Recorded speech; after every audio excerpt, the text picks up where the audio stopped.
Quezon City Mayor Joy Belmonte and Las Piñas Mayor Mel Aguilar got the lowest satisfaction ratings among Metro Manila's 17 mayors for the response to the COVID-19 pandemic. RLR Research and Analysis Incorporated conducted the survey. Less than half of Quezon City and Las Piñas residents were satisfied by their mayor's handling of the crisis.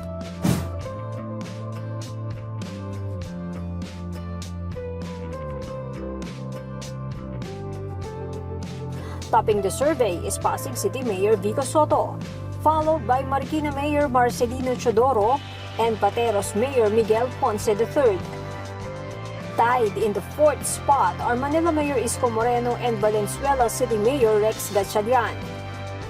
Mandaluyong Mayor Menchi Abalos is fifth on the list. The survey was conducted from May 14 to June 2.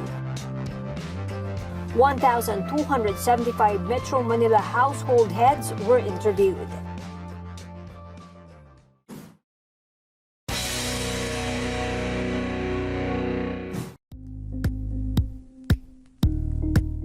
Thank you for watching Politico TV. Please like and subscribe to our channel for more videos.